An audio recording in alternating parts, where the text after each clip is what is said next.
bem-vindo a mais um episódio do podcast Voa Coruja. E nessa edição nós vamos conversar um pouquinho mais aqui sobre as mais de 50 lições depois dos 50 anos. Para você que chegou agora no podcast e não me conhece, meu nome é Rafaela Perencin, eu sou editora de livros, autora e trago autores para conversarem sobre livros e também sobre o processo de escrita, publicação, como todas essas coisas acontecem. Porque, particularmente, como autora, eu sempre tive muita curiosidade de conhecer a experiência de outros autores em seus próprios processos criativos. Então, eu enxergo hoje em dia o podcast como essa oportunidade de unir pessoas que têm curiosidade sobre como é que é os bastidores de escrever um livro, publicar e todo esse processo. E eu gosto de chamar pessoas que têm afinidade de conteúdo. Não sabia que vocês iriam vir de uniforme com a mesma cor. É porque a sintonia foi tanto. Olha, vocês vieram com a mesma cor de óculos. Fiquei impressionada. Então eu gostaria que vocês se apresentassem um pouquinho, contassem o título do livro de vocês, falar um pouquinho sobre quem vocês são. Muito obrigada pela preferência. Meu nome é Larissa, eu sou pedagoga, trabalho com ensino, 54 anos, muito bem vividos e feliz, e sou autora do livro Um Tom para os 50. Rafa, na verdade a minha escrita ela vem de uma história, só que eu não quero perpetuar essa história, tá? Eu passei por um relacionamento, hoje eu não gosto nem de falar abusivo, foi um relacionamento que eu falo que me trouxe a maturidade, foi difícil, mas me trouxe e faltou agora ali, tá? Me trouxe maturidade, isso mesmo, tá? Maturidade de desabrochar na escrita. Eu estava até falando com o Tequini sobre a questão do autoconhecimento que a escrita nos traz, e me trouxe muito. Então, eu passei por um processo que foi muito difícil, que foi o rompimento de uma relação, tá? E a partir desse momento, eu tive que aprender a lidar melhor com as minhas emoções. E como que foi isso? Escrevendo. E nesse princípio, como era uma escrita muito dolorosa, eu ainda brinquei com ele, falei, nossa, parece que sangrava, era tão doloroso. Então você notava uma escrita que ela era agressiva. E o interessante disso tudo é que a partir do momento que eu fui lendo os meus textos, eu falei, gente, eu preciso sair desse papel de vítima. Eu preciso dar um outro norte para a minha vida. E a escrita, ela foi ganhando, por isso que eu falo, tons diferentes. A partir do momento que eu ia identificando os meus sentimentos, as minhas emoções, ela foi ganhando tons completamente diferentes. Então, hoje o livro ele é poético, ele é lírico, e é nessa mulher que eu queria me transformar. Tem um olhar completamente diferente daquele, tá, que eu vivi naquela época, achando que tudo era difícil, não me enxergava como mulher, os meus valores. Então, a partir do momento que eu fui escrevendo textos, e eu sempre estava lendo e relendo meus textos, eu falei, não, eu preciso buscar um outro caminho. E agradeço inúmeramente tudo que eu já vivi na minha vida, relacionamentos que foram difíceis, porque eles nos ajudam e muito, tá? Você tem um olhar completamente diferente para a sua vida e buscar um novo caminho. Foi o que aconteceu. Essa palavra lírico define muito, muito bem essa obra. Ela é uma obra lírica, porque através, não simplesmente ali da poesia, mas é uma sensibilidade que você tem para escrever, que eu acredito que todas mulheres com 50 anos, menos em qualquer etapa da vida, Sim. podem se beneficiar desse encontro que você teve e que agora virou uma oportunidade para as pessoas conhecerem seus próprios tons. Gosto dessa analogia dos tons, porque você pode ter vários tons e continuar sendo você mesmo. Exatamente. E eu parei de me cobrar, Rafa, dessa perfeição, né? Então, para mim, a novidade é o meu primeiro podcast aqui. Então, eu estou deixando o que eu falei, a gente precisa se deixar livre e parar de se cobrar tanto a perfeição. Um dia a gente vai chegando, vai aprimorando isso. Mas deixa fluir, deixa as coisas. O nervosismo faz parte. É tudo novo, então, pra gente. Deixa isso ir ganhando vida dentro de você, desabrochando. É importante, senão a gente vai sempre em busca da perfeição. E aí são padrões difíceis de se atingir. E aí você não vai ver na plenitude de tudo que está, né, acontecendo com você. Esse aqui é um momento maravilhoso, né, de troca aqui que nós estamos tendo. Se permitir sentir. Se permitir sentir, isso mesmo. E agora eu gostaria que o Tequini se apresentasse. Já é uma parceria de muitos anos, né, Tequini? Tudo bem, Rafa? Tudo bem, jóia. Larissa. Muito Tudo bom bem. estar aqui com vocês. Sou Nelson Tequini e me desafiei, né, nesse processo, igual você está falando, de de aprendizagem, né? O livro para mim foi um desafio 5.0. Foi um livro que eu pensei pro meu aniversário de 50 anos e ele acabou saindo com 51. Mas foi bem perto. Foi bem próximo, mas foi um processo muito interessante porque a escrita ela fluía, né? Eu estava até comentando com a Larissa, em nenhum momento dos textos eu sentei com a obrigação de escrever um texto, né? É um processo de criação que às vezes eu estava no trânsito, eu estava tomando banho, eu estava fazendo alguma coisa e aquele assunto fluía, eu sentava em 3, 4 minutos, o texto estava pronto. Então, assim, e o primeiro texto, como você falou de julgamento, ele se chama, antes de P e B se usa M, né? Lembrando da minha professora do primário de português, e eu sempre tive essa questão de nunca errar, esse medo de errar, e eu acho que o primeiro desafio foi esse, né? A gente vai amadurecendo e a gente vai vendo que a gente tem que deixar de ter medos, né? Porque a vida é tão rápida, a vida, como você falou, esse momento aqui é único, ela não permite ensaios, tem um texto inclusive que fala sobre isso. Então a gente tem que viver cada momento intensamente, né? E o primeiro passo é perder o medo do julgamento. Então eu escrevi esses textos, primeiramente, os primeiros textos eu colocava numa rede social e sempre já ia olhar os comentários, né? Aquela coisa assim, meu Deus, se alguém gostou, se alguém não gostou. E depois eu já fui trabalhando isso e comecei a ver isso pode ajudar outras pessoas, né? O livro de vocês aconteceu, isso é interessante. Igual você está falando sobre ajudar pessoas, à medida que você ia escrevendo, ia dando mais vontade de escrever. E no final, aquela ideia de diálogo com o leitor, né? Porque no final de cada texto nós temos um espaço onde o leitor pode escrever o que ele está sentindo e o que ele sentiu daquele texto. Então é um processo assim que eu acredito nisso, né? Primeiro que a base do livro é falar de sonhos. E ele vai passando por luto, vai passando por felicidades, por momentos de tristeza. Na realidade, ele vai falando da vida, né? Porque a vida é isso, né? A vida não é linha reta, você tem altos e baixos. E você tem que aprender a viver, né? E quando você aprende a viver, você vive mais tranquilamente. Não você fica se cobrando demais, você fica querendo ser o perfeito, vivendo em função do que os outros vão pensar, do que você está fazendo. Então, acho que esse processo ele me motivou a escrever o livro para que outras pessoas também possam entrar nesse caminho, né, de se autoconhecer. O livro fala muito sobre isso, de se autoconhecer, né? E aí, por que de escrever? No final de tudo, e aquela coisa, faço, não faço, como é que vai? Eu me peguei que você tem uma chama, né? Você tem um sonho, e se você não acreditar no seu sonho, ninguém vai acreditar, né? Você tem que ser o primeiro a acreditar nos seus sonhos. E se você tem um dom, se você tem um talento, se você veio ao mundo com alguma capacidade de fazer algo, você tem que fazer. Se você não fizer, sabe o que vai acontecer? Isso vai te incomodar a vida inteira. Então, frustração. É uma frustração. Eu sempre gostei de escrever. Só que eu sempre tinha medo do que os outros iam pensar, do que eles iam falar, do que se estava escrito certo, se não estava. Então os textos iam para a gaveta.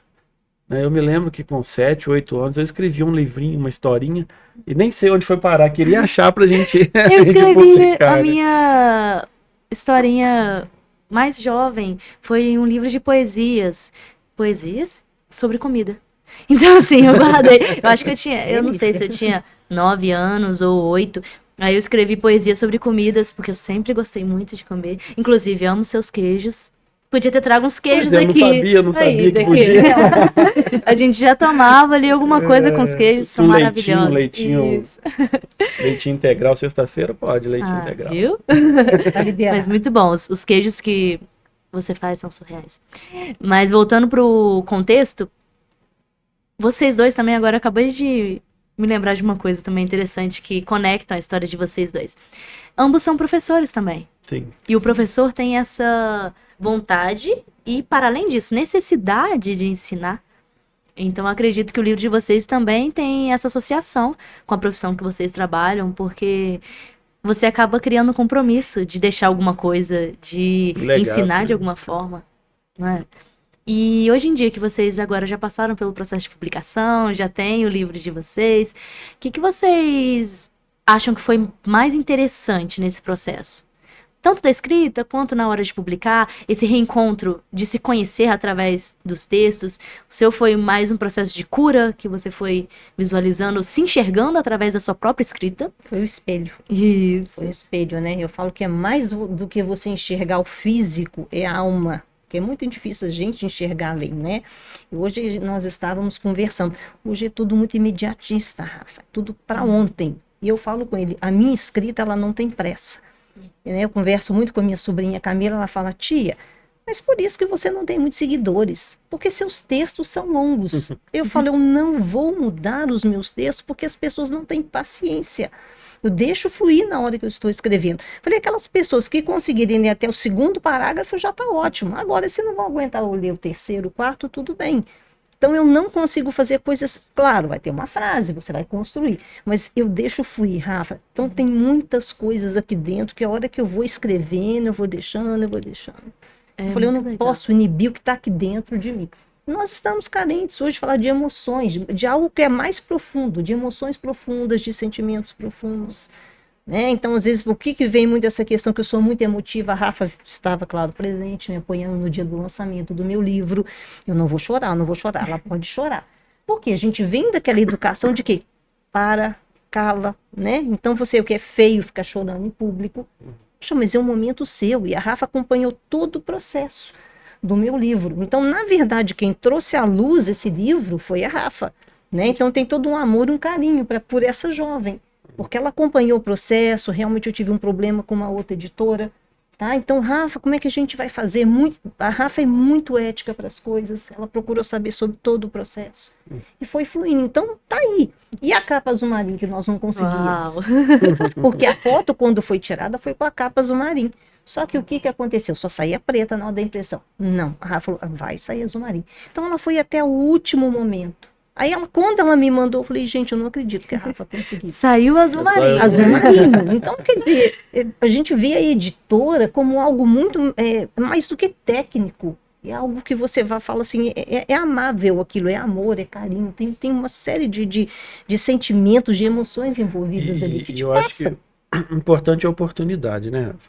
Eu fico pensando, eu já tive umas 3 ideias para texto aqui, vamos fazer o segundo daqui a pouco. Estamos aguardando.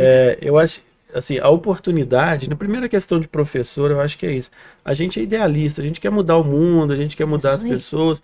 Professor é um estado de espírito, né? Você é professor, você não está. Eu tenho algumas pessoas, eu estou professor. Não, eu sou professor 24 horas por dia, eu quero mudar as pessoas, eu acho que é o que muda as pessoas, o que muda o mundo é a educação, é o conhecimento, eu acredito nisso, né? Então, eu acho que a questão da oportunidade é essa. Quantas pessoas passam pela vida tem um talento, mas não tem oportunidade? Quantos jogadores de futebol, quantos escritores, quantos músicos, quantas pessoas passaram pela vida sem acreditar naquilo que estava ali, aquela chama que estava ali, né? Quem sabe não. Nós vamos fazer muito sucesso, vamos atingir muitas pessoas, vamos mudar a vida de muitas pessoas.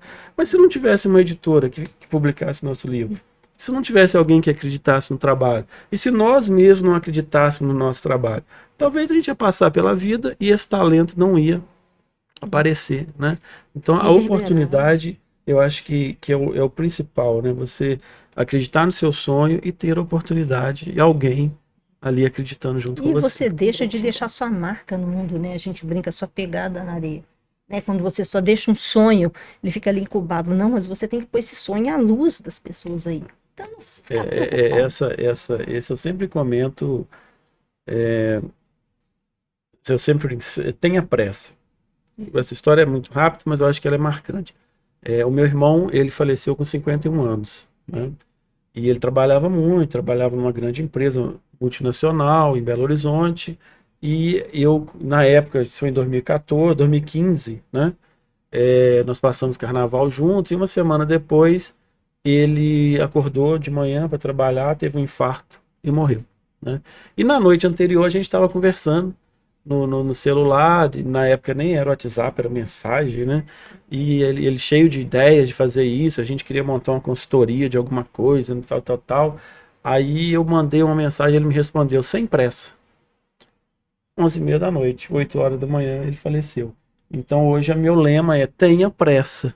Faça aquilo que você acredita, faça aquilo que você nasceu para fazer, porque eu acredito que essa chama que incomoda a gente é aquilo que você nasceu para fazer, né? E se você não alimentar e não deixar ela pegar fogo, você vai ser um frustrado, né? Que é, eu acho que o tipo de pessoa mais triste, né? Que você encontra às vezes pela vida aí, que deixou alguém roubar os sonhos dela e hoje fica aí sem ter essa chama acesa, né? Então eu sempre que tô lá, eu fico pensando, alguém lendo o livro, alguém escrevendo o livro, alguém mudando a sua vida através do livro, isso faz bem pra gente, né? Com certeza, e principalmente para a educação, né? Eu que lido aí com jovens, aí, então você vê que eles não têm sonhos. Então a escrita para eles tem que ser um processo muito rápido. Eles têm que se comunicar de uma forma muito rápida. E isso é ruim.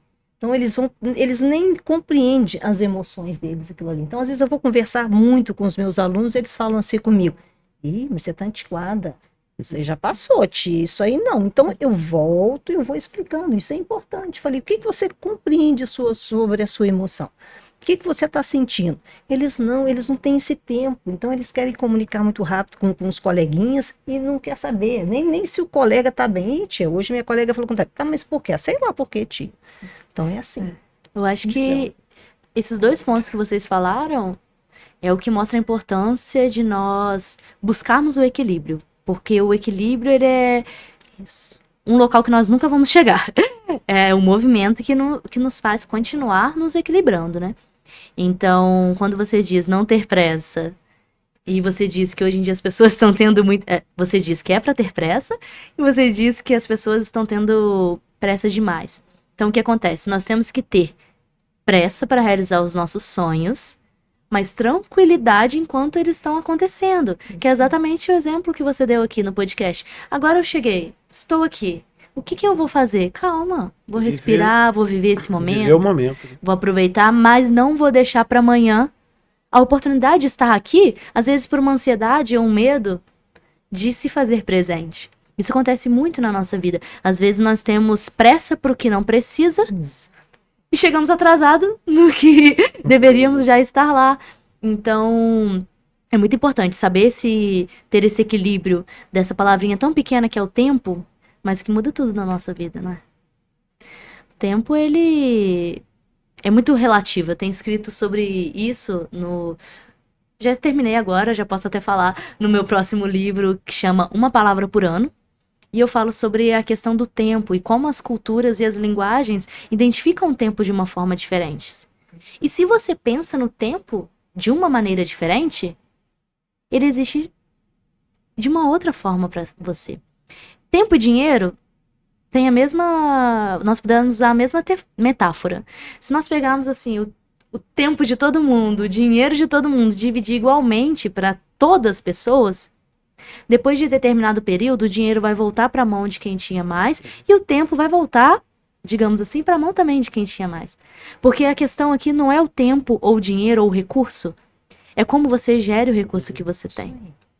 Então, acredito que as lições que vocês trazem nos livros também tem muita coisa relativa ao tempo, não é? Porque o próprio título já diz, o seu menciona o 50, o seu também menciona uma versão atualizada, né? 5.0. 5.0. Muito bom.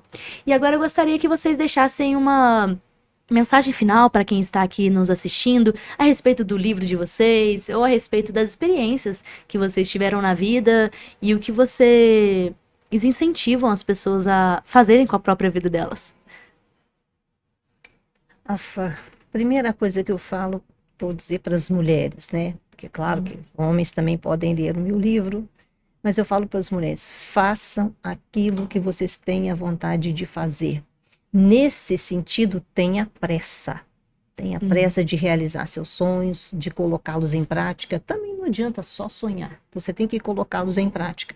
Às vezes a gente tem que fazer algumas concessões, mas elas são importantes Teus sonhos também, você tem que saber que tem que arcar com eles, né? Escrever um livro, o financeiro, tudo isso. Então a gente tem que abrir mão de algumas coisas, mas que vale muito a pena. Então quando eu olho para o meu bebê ali, para o livro Um Tom dos 50, realmente eu falo assim, é uma plenitude, uma realização.